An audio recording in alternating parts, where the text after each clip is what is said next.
Welcome back to Real Estate Team Builders. I've got Greg Miller here today, and this is, I feel like we're just brothers from other mothers in terms of our love for the numbers side of business, right? It's this, it's hard to trick yourself and others when you actually look at the numbers of a business. So the big topic we're going to unpack today is how to become the CFO of your business. And Greg runs a very high level business, 420 sides in 2021 with 9 agents selling. And Greg, you're out of production, right? Correct. And that's Greg out of production for 3.1 million, 88 in terms of GCI total, 88 million in volume. And in a very, very tight market, y'all are getting what you want on the listing side, which I think you said is about 4%. So that's probably a whole nother podcast episode, which we probably won't have time to get into today. But all that to say is that you're running a legit business and it's worth paying attention to what you have to say. So Greg, fill in the gaps in terms of an intro, in terms of kind of what you do. And I know you're a business coach for Real Estate B School and you crush that role as well. Anything I left out in the intro? No, I think that's about it. Been in business about 20 years, always had a team, I guess before it was even known what that was, and did some things wrong. Economic downturn in 2009, 8, 9, 10, flushed out all that I was doing wrong, corrected it pretty quickly, and just slow, steady growth for the past 20 years, and particularly over the past decade. Yeah, that's another thing I love about you. I have a feeling there's going to be a lot of things that I want to drill into, but I will drill into that comment because I know what you mean by it. Slow, steady growth. And let's maybe start this conversation around how to become the CFO of your business with that comment. And I think I know what's behind it is that I see a lot, and I'm sure you do too. It's like, okay, I sold 100 homes this year and I want to do 400 next year. And it's like growth, no matter what. I'll throw whatever money I have to. I'll go into debt. I'll sell as many homes as I need to personally. And it's not like this commitment towards a little bit of growth every year. And over the long term, you're going to have an amazing business. So maybe kind of just comment on that and we'll get the conversation started about becoming the CFO. Yeah, comments. I'm terribly interested in the numbers. I've always been fascinated by production before real estate and after, about how some people appear to be doing really well, and trying to understand what it is that they're doing to produce those results and what it actually means. And of course, in real estate, pretty hard to figure out what those numbers really are based on who's driving what type of car. So delving into those numbers has been a passion of mine, and it's slowed my growth a little bit because I was always wondering, well, if I add another 100 units or 200 units, am I going to really make more money? And how would I know? Is it just going to happen or is it not? So it slowed my growth, but the production, at the end of the day, I was pretty comfortable adding about 30 units, which works out to about one person on our team, whether it's staff or agent. And beyond that, it just felt a little out of control to me. Yeah, so sustainable growth. And that really does drive down to there's an agent in a market not too far from you in Detroit. And I had a personal conversation. This team went from 4 million GCI to 6 million GCI. And they went from $1.2 million profit at 4 million to 900,000 at 6 million. And so I said, wait. Let me make sure I understand this. So I don't, and I'll never say your name, but I don't want to misquote it. You spent $2.3 million to pick up 2 million of sales. And he said, yeah. And I'm like, what the heck are we talking about right now? Like, it wasn't even in this conversation of like how to become a responsible sort of CFO, financially minded business person. So let's open up the conversation. Let's talk about economic model and, how you run your business, perhaps, or how you coach other teams in terms of just like the baseline. Everything starts from like a vision around the economics of your business. So talk about economic model. So when we talk about economic model, it's the what your business looks like. So maybe think Shark Tank. Most of us in real estate, large company or small, showed up on Shark Tank, the questions would be very uncomfortable. Are you doing all the work? Well, probably. If you quit working tomorrow, is my income going to still come in? Maybe not. Do you know what your cost of goods sold is? What's your marketing expense? What's your labor expense? And the industry's just not really set up for us to naturally know those numbers. So going from 4 million in GCI to 6 million in GCI and the income went down, so what does that, that wasn't the goal. The goal was 2 more million in GCI.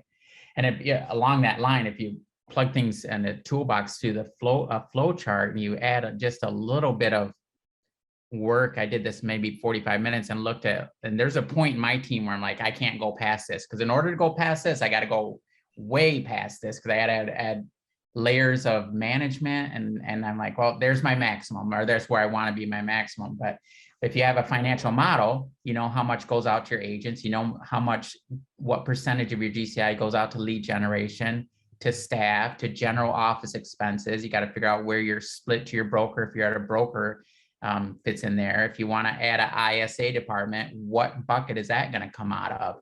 So I'm constantly thinking about the model.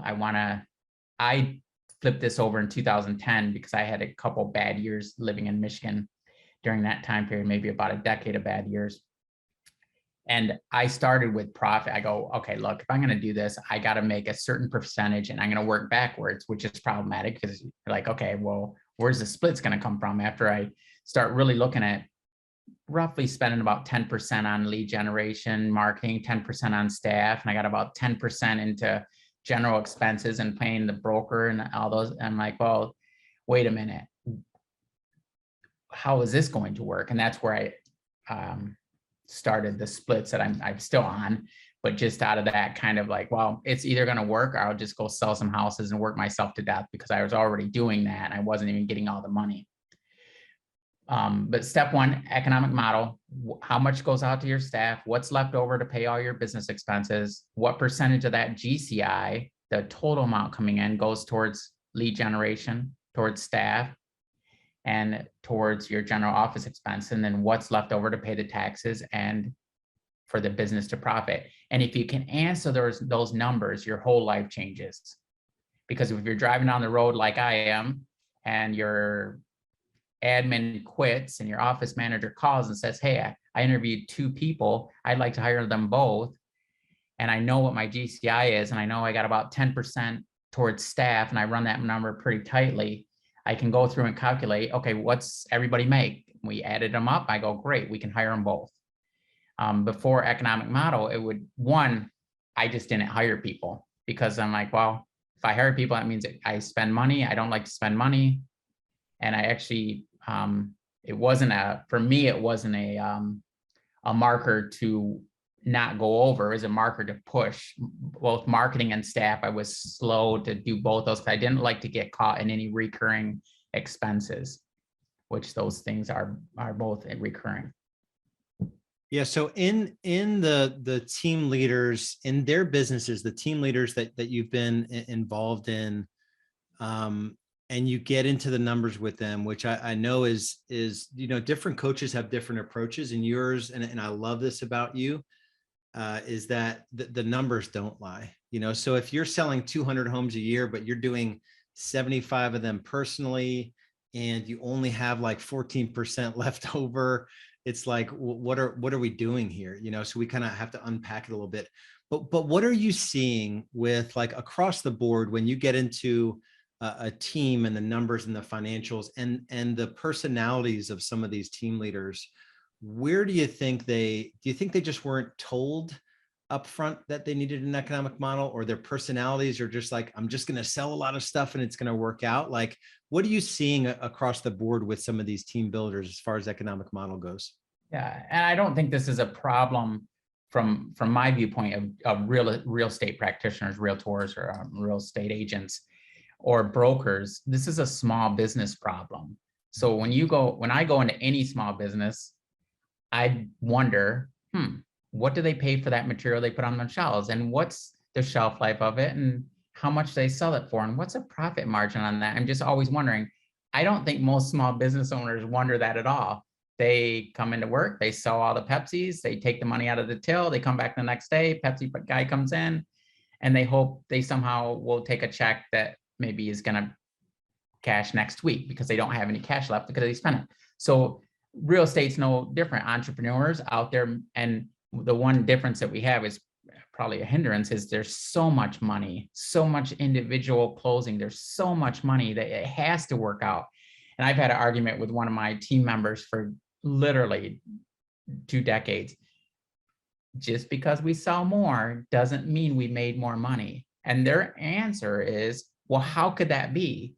I'm like, well, you could, and that's pretty easy. But I think for a lot of us, it's hard to understand how more closings can't be better than less closings. But without an economic model, without some sort of criteria to know where you're at, and know if you bring in $100,000 in January, how much is going to be left over? How much is going to go to your net worth calculator? How much is going to be left over in your checking account, business or personal? And most people just have no idea of what that looks like. And nor have, I think most of us probably hadn't really thought about it. We're just thinking more sales is better than less sales. Yeah, and we've had the pleasure or the challenge to coach, big businesses that have gotten it completely wrong. One of the teams, and obviously I won't say names, but 6 million top line, less than $1 million of profit. So like about 16% net profit. And the team owner does 750,000 of production. So just do the math on that. And the wrong splits with agents, providing way too much value, not securing what they're worth, constantly, all of him and his listing agents dropping commission splits to 2 and 2.5 on their side. And just not doing the things, not charging transaction fees when they provide a differentiated service. So what specific things, those are a few of them, but what specific things do you see when you see someone come in that's running a more than a 7-figure business that are just like, this is always what I see? Is it splits? Is it overspending? What do you see with most team builders? I think one is back to the economic model. There's no adherence. I'm thinking about doing this. I'm moving in this direction. Okay, well, what's your parameters? Well, there's no parameters. We need more people. Why do you need more people? And we're coaching people that will have doing hundreds of units with 2 staff, and then somebody doing 50 units with 6 staff. So there's no real thought. It's just like, well, I go, wow, one person, I'm like, I bet you they're really tired and complaining a lot. Yeah, they have been. I go, that's a lot of units for people to be processing. And the other end, people have just, the answer is to add more people, but we're not really asking the question of, one, can we afford that? Is it budgeted? You can't do this. You can't. If you own a hospital, you're just not going to hire surgeons because you feel like it's Tuesday, I should hire some surgeons. No, do we have the surgeries to get done, or is it going to be a profitable situation there? And I don't think that's really well thought out. Part of the problem which you hit on was when you're in production, and a lot of our team leaders are grossly productive, just amazing producers, you can sell your way out of a lot of things, and you can maybe even shift a lot of things off your plate because you have staff around that it doesn't really make a lot of sense, but it was better than just doing it by myself. But it's pretty easy to split those numbers out. Your accountant won't like it. Maybe you just do it on your own, but you go, okay, what am I worth as a manager? How much would I compensate myself for? $20,000, $30,000 a year? Maybe. That's what I did. I thought I'm probably worth that. And I certainly not worth a whole bunch more when I was in production. And then I'd pay myself for production. I go, okay, there's my production. So somebody else came in after me and took my production on, did the same thing I do from the same group of people, and I had to pay them a percentage of that, is there still money left over? Is there still profit left over? So when you're in the Shark Tank, you can tell them what your actual profit margin is if you weren't in production. Not to say you don't, you can be in production. It's actually a great way to make a lot of money, but you need to know what that really looks like to make sure that you're not getting paid less by having a team, which is fairly common. Yeah. So before we hit record, we talked about, kind of the economic model being the sort of foundation of everything else. And, to teach someone, how to run a P&L or create a budget without an economic model is sort of pointless. So talk about all the other things that are linked into, how to run a responsible business. We talked about CTE and those sorts of things. But talk to them as they relate to this sort of underlying concept of economic model. So I over the past year, I've been really interested about this particular subject. So I started to just make notes as I'm coaching different people. Well, have you looked at CTE lately? No, not really, not in the last month. Do we have your profit and loss, anything up to date? No, we saw it end of last year, and we're going to get our taxes done. How about a budget? No, I don't really know. How about your net worth tracker? No, I haven't really filled that in. And the problem all lies back to there is no model in your mind. So doing a profit and loss statement and finding out that you're spending 12% on labor means absolutely nothing, because is that good or bad? Well, it's maybe 1% would be better, maybe 20% would be better. When you look at CTE and you're doing $200,000 in March, and you don't know that $60,000 is going to be left over in your checking account, which is going to affect your net worth tracker, if there's no connection there, then looking at CTE is pretty boring and doesn't really fulfill any value. But if you do have an economic model, for me, my accountant is slow. I'm sure not the only one that you're kind of waiting for numbers here, but I'm waiting for those. I'll be getting February numbers here shortly, because you get to a point in business sometimes where you can't just look at your checkbook balance and know really what's going on, because I have a tendency to do other projects with money but if I look at those financials, I'm running up the profit margin I'm looking for. My labor costs are 10.4%, lead generation is 8.5%, and my general business expenses around 9%. And my gross margin is about 65. So those numbers really mean, and I grab that, and I guess they could do it themselves, but I grab those and I kind of have to move a couple of things around, but I'm adding those up as fast as I can get them going. Okay, that's good. We're on target.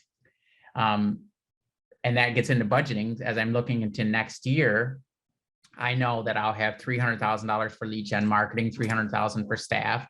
So all my hiring decisions, all our marketing decisions are rooted in this idea that we're following a model, and things are going to work out if we stay within that model.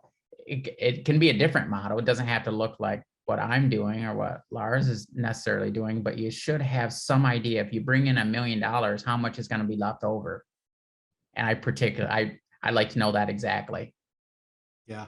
And then it also gives you the ability to, there's not a whole lot you can do when let's say you get your numbers for February, the third week of March, and you realize you had overspent in every category and your splits are like totally off, or you had a different mix of listing. Let's say you're just doing listings and you're a different mix and your gross margin was off. There's nothing you can do 3 weeks after the month is already gone.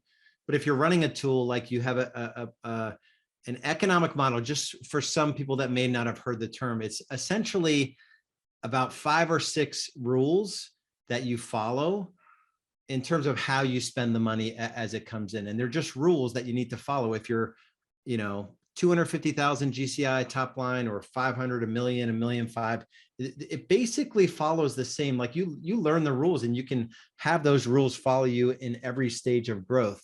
But without the economic model, like you said, there's just nothing to go by. But and you can't do much with a P&L from, from a month ago.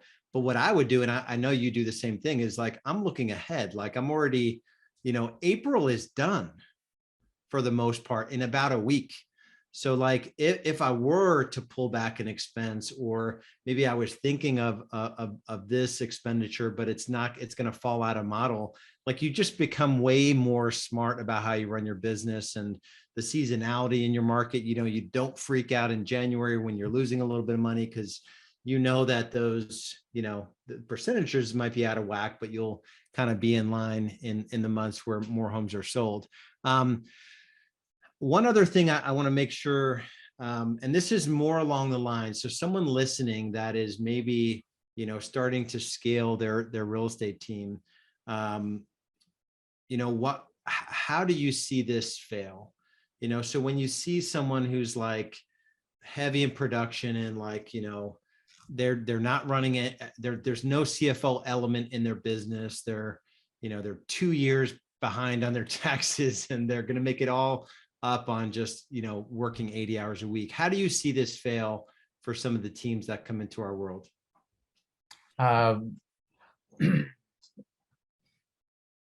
The splits are an issue. So if you're, the amount of money you have left over to run your business is less than the amount of money it costs to run your business, you've got a problem.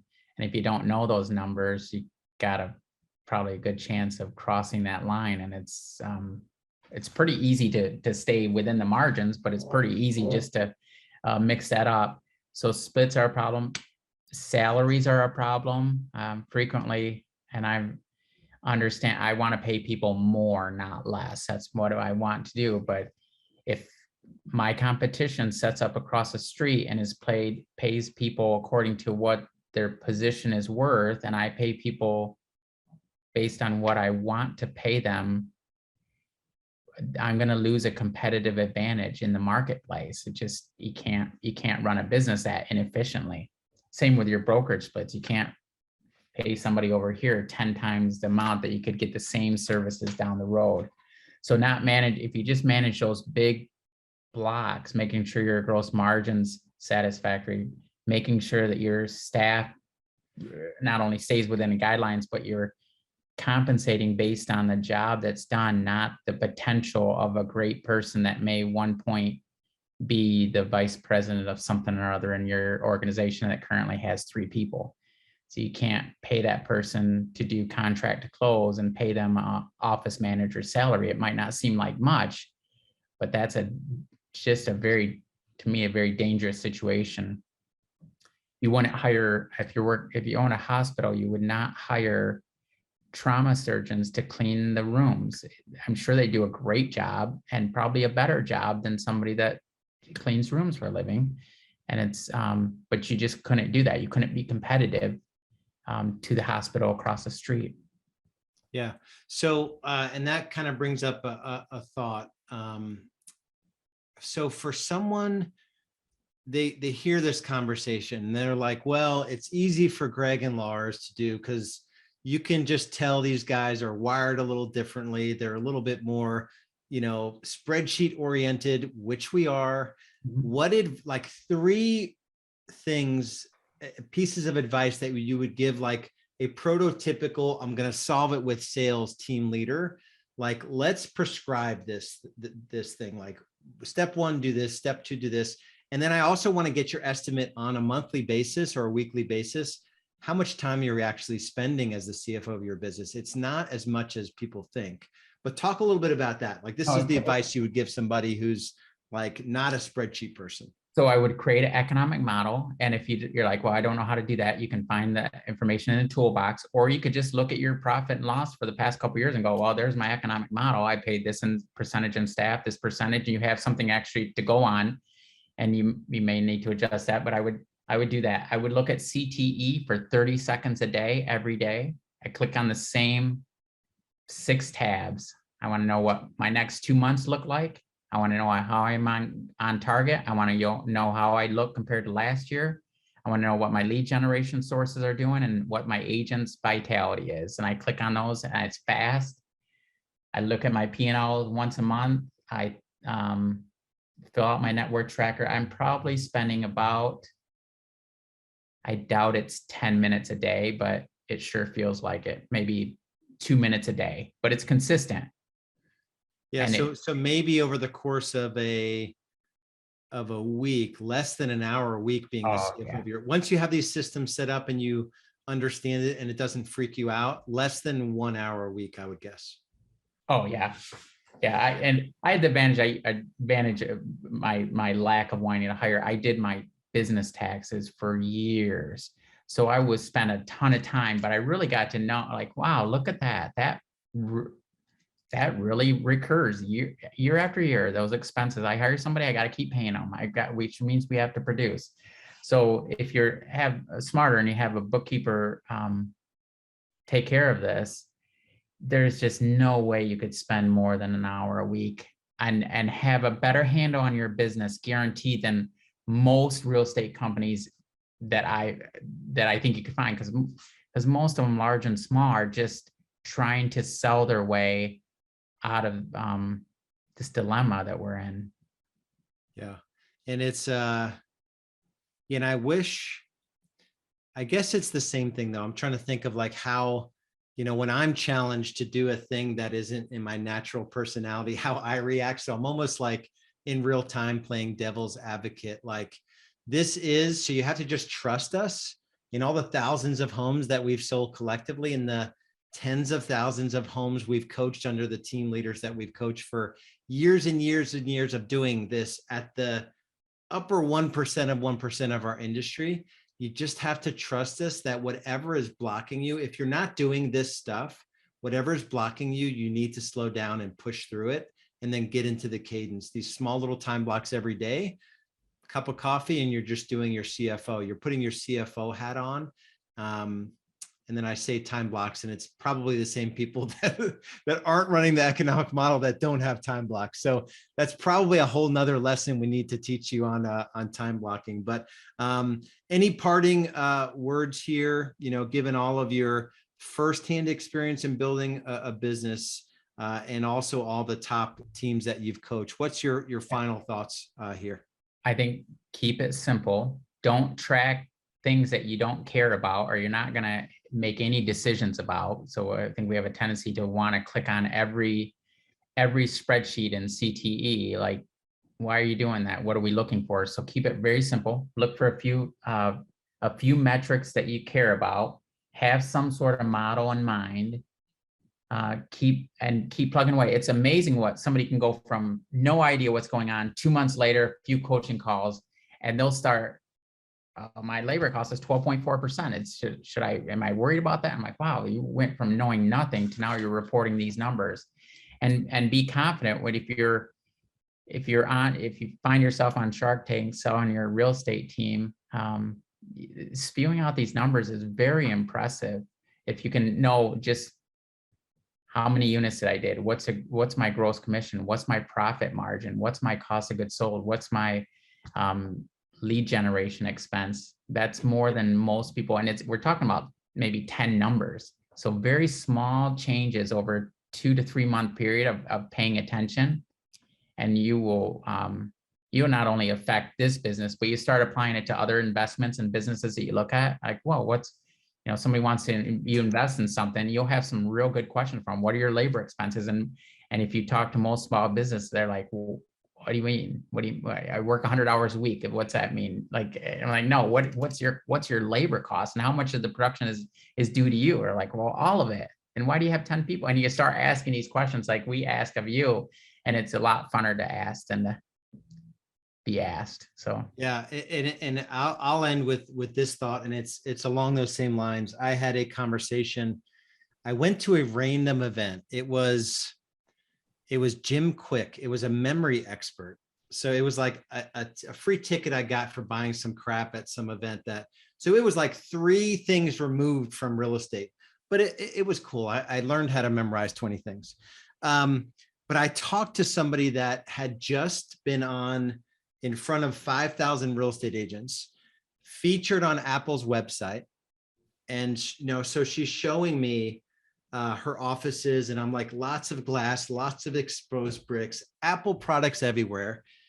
to your point, within like maybe 3, but probably 2 questions, I was just like backing out of. So needless to say, this person is not in business anymore, had launched a brokerage. And I said, so what's your gross margins? What are you blended? What are you paying out to your agents? And she was independent. And she's like, I think 78 or 79% we're paying out. And then I looked at the Apple products and the glass and the brick. I'm like, you're not making money. And then she's like, no, we're struggling financially. And she just got off a stage in front of 5,000 real estate agents. So my point of telling you that is that you cannot really, don't try to avoid putting on a pedestal the guys and girls in your market that are selling a lot of real estate, because you don't know what their profitability looks like. You don't know if they're building net worth. You don't know if they're working 100 hours a week. You don't know if their marriage is challenged or their physical body isn't in order, or if they kick their dog every day, right? So that fits in perfectly to what you said there. Anything to share on that as I kind of laid that out there? Are you seeing the same thing? No, it's and I've been to a lot of conferences over the years. And I can't tell you how many times I'm like, I've been impacted by the speakers and then find out like, wow, your life or your finances were really messed up when you were, and I was still appreciative of what I learned, but I think you got to be very cautious